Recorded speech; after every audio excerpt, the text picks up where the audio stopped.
Determiner class number 4 पढ़ाने के बाद आज इस वीडियो में हम आपको पढ़ाएंगे डिटरमिनर क्लास नंबर 5। और डिटरमिनर मैंने आपको 8 टाइप के बताए हैं, उसमें आर्टिकल और डेमोन्स्ट्रेटिव डिटरमिनर हो चुके हैं आज। और कल की जो क्लास हमारी रही वो रही डिस्ट्रीब्यूटिव डिटरमिनर के बारे में। तो मैंने ईच और एवरी के बारे में कल बताया कि सिंगुलर वर्ब कब आएगी और प्लूरल वर्ब कब आएगी, साथ ही साथ ईच और एवरी में कुछ डिफरेंस भी आपको बताएं। आज की इस वीडियो में ईच और एवरी के कुछ और डिफरेंस आपको समझाए जाएंगे।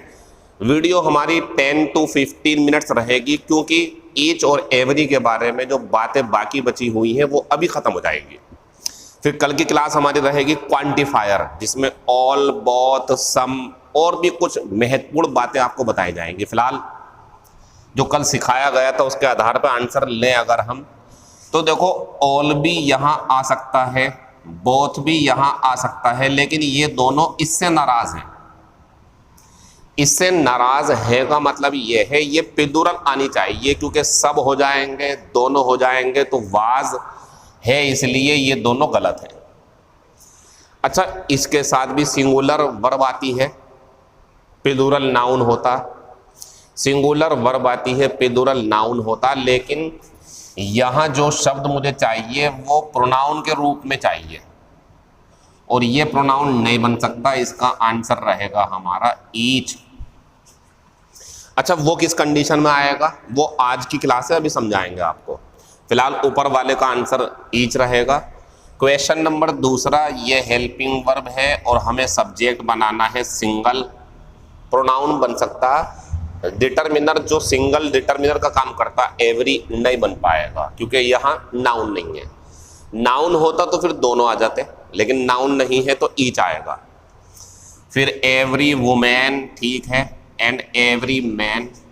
एक बात ध्यान रखें, कभी कभी वो गलती ना हो करके जो आर का हमें इज करना है, क्योंकि वो आर गलत है, कल बताया था मैंने आपको। तो ये गलती ना करके कभी कभी एग्जामिनर ये भी कर सकता, ये गलत है। एवरी के बाद ईच के बाद जो नाउन होगा वो सिंगुलर होगा, वो सही था पहले वाला। अगर एवरी वन ऑफ या ईच ऑफ हो तो नाउन प्लूरल, लेकिन हेल्पिंग वर्ब तब भी सिंगुलर आती है, तो सही लिखा हुआ है ये। You each blank A bike, subject रहेगा यू, और इसके हिसाब से हमारी ये ख़त्म और ये ख़त्म। आर और हैव बची प्लूरल के हिसाब से, लेकिन अगर मैं कह दूँ आर लगा दूँ तो बन जाएगा तुम प्रत्येक एक बाइक हो, मतलब तुम बाइक हो ये बोल रहा हूँ, जो पॉसिबल नहीं है। बल्कि हमें कहना है तुम्हारे पास एक बाइक है, ये कर देंगे, प्रत्येक के पास, तुम्हारे पास।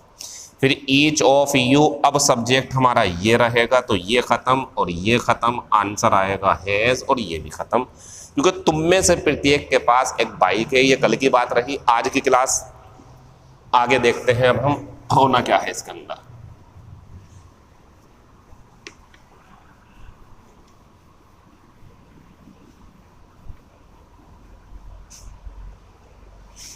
आज की क्लास है हमारी ईच और एवरी के यूज में अंतर। ईच और एवरी का यूज किन किन कंडीशन में सेम हो सकता है और किन किन कंडीशन में सेम नहीं होगा, मतलब एक ही आएगा। नंबर 1,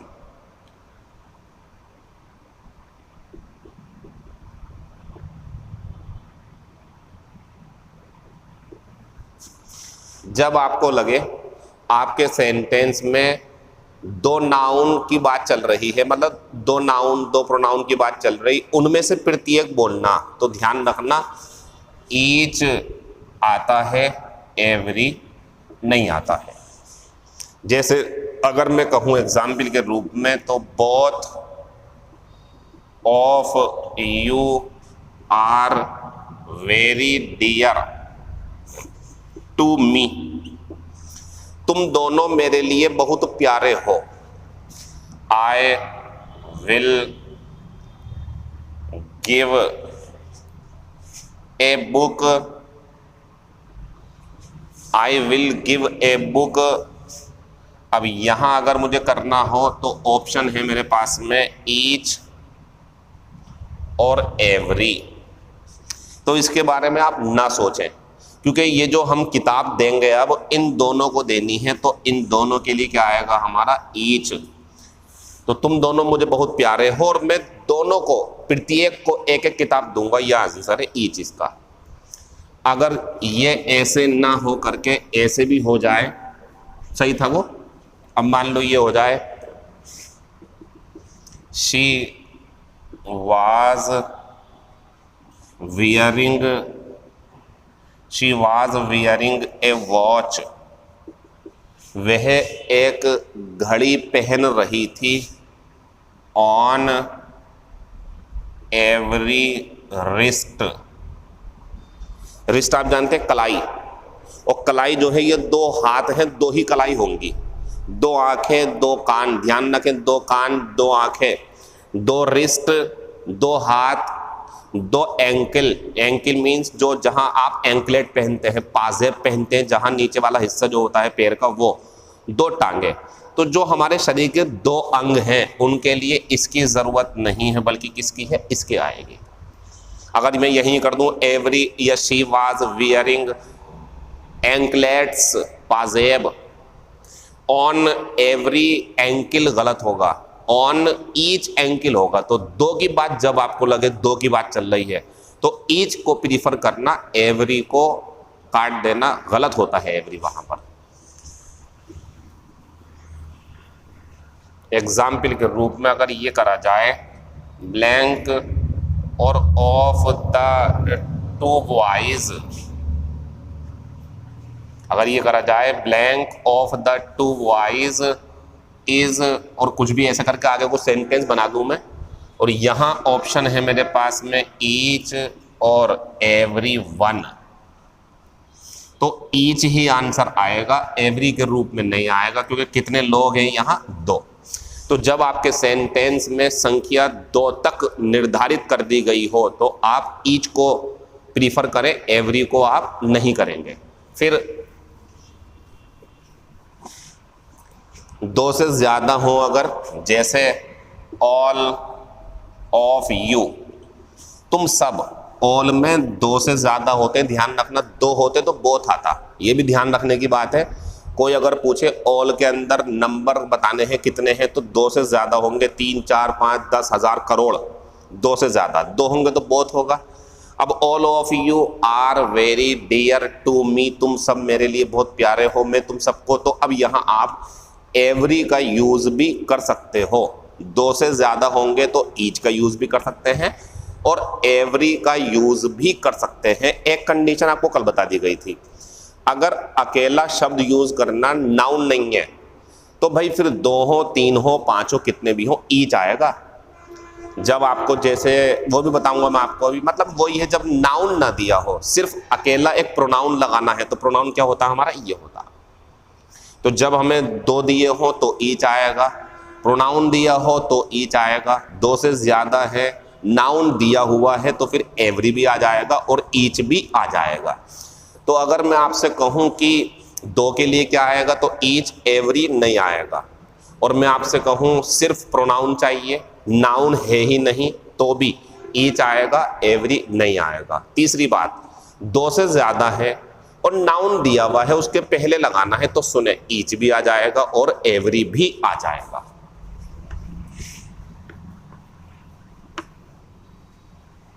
फिर दूसरा यूज इसका वही है कल वाला, ईच प्रोनाउन के रूप में। जैसे एग्जाम्पल कल दिए थी, कल का एग्जाम्पल समझो आप, बस कल की बात है ये। तो ऑफ देम,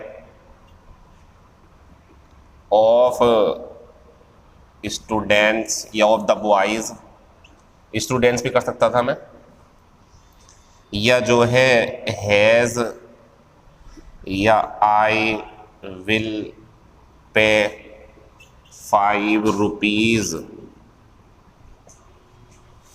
आप यहां देखें कोई नाउन है क्या, नहीं है, तो ईच आएगा।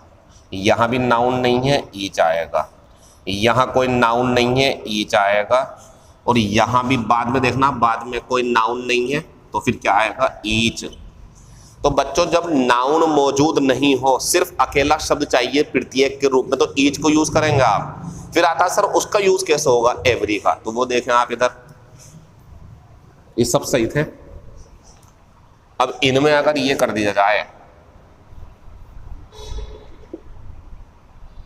One of you, one of the boys, या आई विल गिव 5 रुपीज। मान लीजिए ऐसा कर दिया जाए, अगर आई विल गिव 5 रुपीज, तो देखें यहां एवरी आएगा, ईच नहीं आएगा क्योंकि ये आ गया। तो एवरी वन और एवरी वन, अगर एवरी वन नहीं लगाना चाहते हो आप तो ईच लगाओ, फिर ईच। तो जब वन आएगा तो उम्मीद है एवरी वन का जोड़ा बनेगा, और जब नाउन ही मौजूद नहीं है तो फिर आप जानते हैं फिर ईच को प्रीफर करेंगे, क्योंकि ईच प्रोनाउन का काम कर जाता है। तीसरा अंतर और देख लें आप,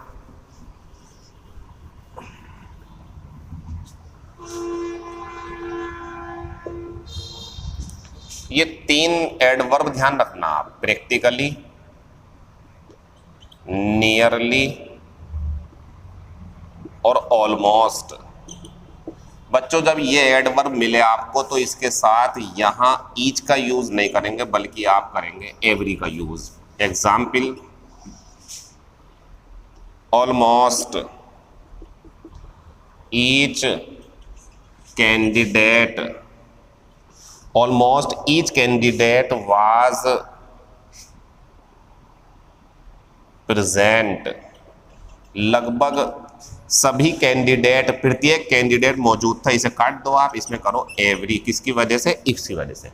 तो प्रैक्टिकली नियरली ऑलमोस्ट के साथ ईच का यूज नहीं करेंगे, एवरी का यूज करेंगे। पीछे आपको बता दिया गया था कि ईच का यूज करना है, एवरी का नहीं करना है। लास्ट कॉन्सेप्ट और समझा रहा हूं, और ये कॉन्सेप्ट थोड़ा डेफिनेशन के रूप में ज्यादा काम आएगा आपके, यूज करने में कहीं कहीं आपको ये जरूर अप्लाई करना पड़ सकता है, वैसे ज्यादा होता नहीं है। पता ज्यादा क्या होता, ईच का यूज प्रोनाउन के रूप में, ईज का यूज दो के लिए, बस ज्यादातर वही आता पेपर में। लेकिन कभी कभी ये भी पूछा गया है तो इसे भी देख लें आप, और जो अब बताने वाला हूं वो ना के बराबर पूछा गया है, लेकिन कॉन्सेप्ट बहुत बढ़िया है। तो देखें,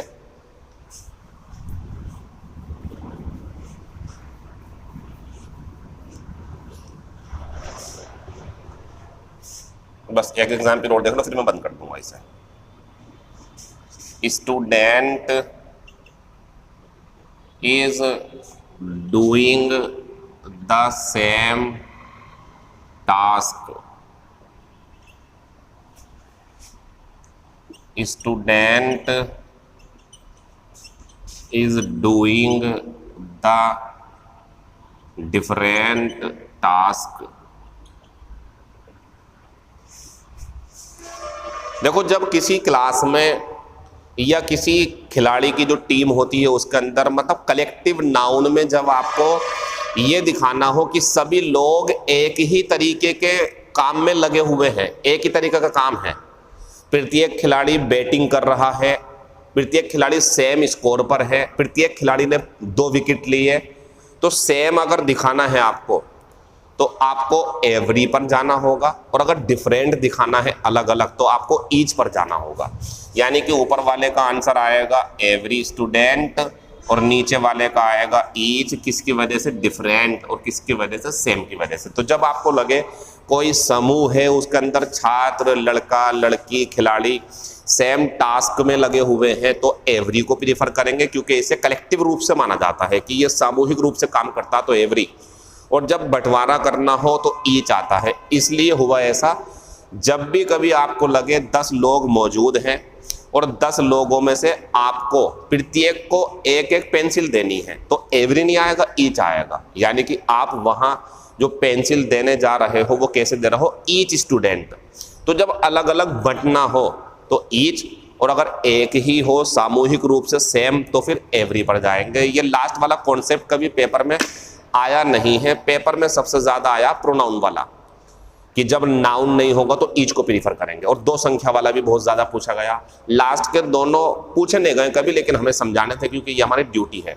कल हम ऑल, बोथ, सम, एनी की बात करेंगे, थोड़ी बहुत इसकी बातें भी होंगी आपसे। कल एक्सरसाइज भी आपके लिए रहेगी। मैं आपसे वादा कर चुका हूं कि मैं डिटरमिनर की पूरी क्लास 20 नहीं खैर 15 या 16 क्लासेस में सब चीज़ समझा दूंगा। अभी इतनी चीज़ इसके अंदर आनी है कि जब आप फ्यूचर में कभी क्लोज टेस्ट में या फिल इन द ब्लैंक्स में या एरर में फंसे हुए होंगे तो हेल्पिंग का सिंगुलर क्यों है, प्लूरल क्यों है, बोथ क्यों आया, ऑल क्यों आया, ईच क्यों आया, एवरी क्यों आया, या सम क्यों आया, सम के साथ हेल्पिंग का प्लूरल क्यों आ जाती है, कभी सिंगुलर आती है, क्वेश्चन टेक क्यों बनते हैं इसके सिंगुलर प्लूरल, सारी बात आपको बता दी जाएंगी। तब तक के लिए धन्यवाद। बाकी बातें नेक्स्ट वीडियो में करेंगे। Thank you.